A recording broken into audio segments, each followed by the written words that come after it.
Askofu Bagonza amekosoa uamuzi wa viongozi wa serikali kwenda na kufanya mazungumzo na kiongozi mkuu wa kanisa Katoliki duniani Papa Leo wa 14. Siku ya jana, viongozi wa serikali ya Jamhuri ya Muungano wa Tanzania wakiongozwa na Waziri wa Mambo ya Nje na Ushirikiano wa Afrika Mashariki Mahmoud Thabit Kombo walikutana kufanya mazungumzo na kiongozi mkuu wa kanisa Katoliki duniani Papa Leo wa 14. Katika mazungumzo hayo, viongozi wa Tanzania waliambatana ujumbe wa Rais wa Jamhuri ya Muungano wa Tanzania Daktari Samia Suluhu Hassan. Viongozi hao walitaka Papa aendelee kuliombea taifa la Tanzania kufuatia vurugu zilizoibuka miezi kadhaa iliyopita. Katika hatua nyingine, pia kiongozi huyo mkuu wa kanisa Katoliki alitaka uchunguzi huru kufuatia matukio yaliyoibuka siku za hivi karibuni, huku akisema kwamba Tanzania ni moja kati ya nchi ambazo zilikuwa na utulivu na amani na kutaka majadiliano kwa ajili ya kutatua migogoro ambayo imekuwa ikijitokeza. Kufuatia hatua hiyo ya viongozi hao kukutana kufanya mazungumzo na Papa Leo, Askofu Bagonza amesema kwamba nadhani tunajichanganya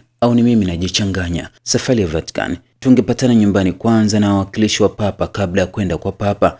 Tumempiga padri wake, tumetengeneza Katoliki vijola, tunamdhalilisha kitima, halafu tunaenda kwa Papa. Hatari ipo ya kuambiwa kama hukumsikiliza Musa na manabii hamtaweza kushawishika hata mtu akifufuka.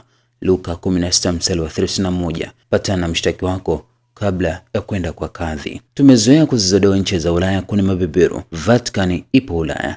Je, hata Papa ni beberu? Naye anataka kuchimba uranium yetu. Wizara ya Mambo ya Nje inamuomba Papa aiombee nchi yetu iwe na amani na utulivu. Wizara ya Mambo ya Ndani inasema nchi iko salama, imetulia. Hawawasiliani.